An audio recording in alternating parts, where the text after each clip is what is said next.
मुझे कई ऑफर्स आते हैं, मैं आपको बताऊं, मुझे कई बड़े बड़े गुटखा कंपनी के ऑफर्स आते हैं, उसके लिए मैं ये काम नहीं करूंगा। You've seen Inception. Yeah. You understood it. Yes. कहानी जो है और किरदार जो है वो विक्टर साहब ने लिखा, आप ही बस समझाइए, आपने मुझे गधे पे क्यों बैठा दिया? You know, I take full responsibility for thugs not working. ऐसा तो है नहीं कि मुझे एड्स की कमी है, फिल्मों की कमी है, इसलिए मैं कर रहा हूँ। पैसों की कमी है, भगवान ने सब कुछ दिया। तो मुझे एक बात अच्छी लगी, मुझे कई ऑफर्स आते हैं, मैं आपको बताऊं, मुझे कई बड़े बड़े गुटखा कंपनी के ऑफर्स आते हैं कि करो, और अनगिनत सुनने वाले अमाउंट देने को तैयार हो, लेकिन बात उसकी नहीं है। आज इतना बड़ा एक लाइन यहां जुड़ा हुआ है, कहां गया, स्वस्थ भारत, तो उसके लिए मैं ये काम नहीं करूंगा, गलत काम नहीं करूंगा। ठीक है जी।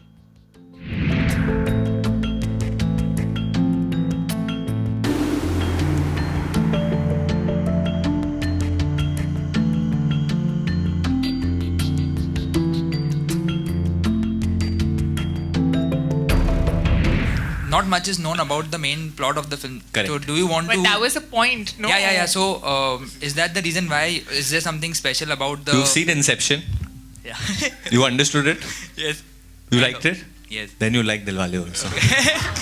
My question is, nowadays we are seeing that Bollywood is going more towards Hollywood. मतलब actress है, actor है, they are going towards Hollywood. So do you think that Hollywood is the only benchmark for Bollywood left now? That, you know, actually that's a bit sad.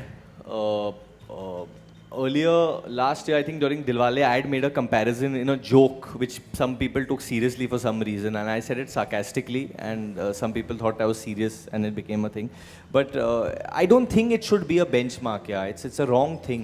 We are Indian. We have our own culture. We have our own standard. Obviously, there are so many things they do better than us, but there are a lot of things I feel we do better than them as well. So we have our own style, technology-wise and VFX-wise. They are quite ahead, and we should get inspired. But I don't think we need to ape them. We have our own storytelling methods and styles and stuff. And where song and dance is concerned, that is part of Indian culture, part of Indian movies, and I believe that should stay. मेरा एक और सवाल है आपसे, जो पूरे trailer में जो बहुत अच्छी बात लगी, आप गधे पर क्यों सवार हैं? मतलब कुछ आपके कैरेक्टर के साथ उसकी कुछ सिमिलैरिटी है? सर, ये कहानी जो है और किरदार जो है वो विक्टर साहब ने लिखा, आप ही बस समझाइए, आपने मुझे गधे पे क्यों बैठा दिया? और बड़ा मुश्किल था उस पर बैठना, इतना आसान नहीं था। सर, आप बहुत मुश्किल रोल बड़ी आसानी से निभा जाते हैं, तो इसके लिए आपको फिल्म देखनी पड़ेगी, और वो मैं आपको 8 तारीख को दिखा दूँगा, तो उस दिन ये बात क्लियर हो जाएगी। पर फिलहाल ये है कि ये ज़रूर कह सकता हूँ कि आपने हीरोज़ को देखा होगा, लैम्बोर्गिनी पे आ रहे हैं, कोई हवाई जहाज़ से आता है, कोई पानी से निकल आता है। ये हीरो ऐसा है, ये गधे पे आता है और सबको ठग के जाता है। And the donkey is a very philosophical animal. That's the thesis of it. Yeah. Yeah. Yeah. Yeah. Yeah. Well, you know,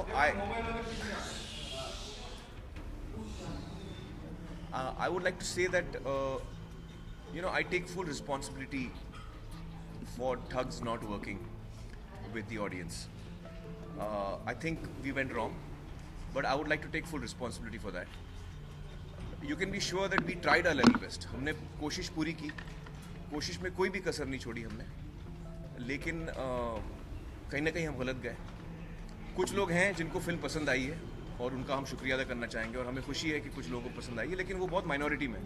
ज़्यादातर लोगों को फिल्म पसंद नहीं आई हमारी, और इस बात का हमें एहसास है। तो यकीनन कहीं ना कहीं हम गलत गए, और मैं उस बात की पूरी जिम्मेदारी लेता हूँ। और जो ऑडियंस इतने एक्सपेक्टेशन से आई है मेरी फिल्म देखने के लिए, मैं उनको I want to apologise to them also कि इस दफ़ा मैं उनको वो एंटरटेन नहीं कर पाया।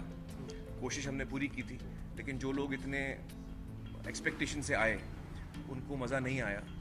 तो I am feeling very bad that we were not able to entertain them.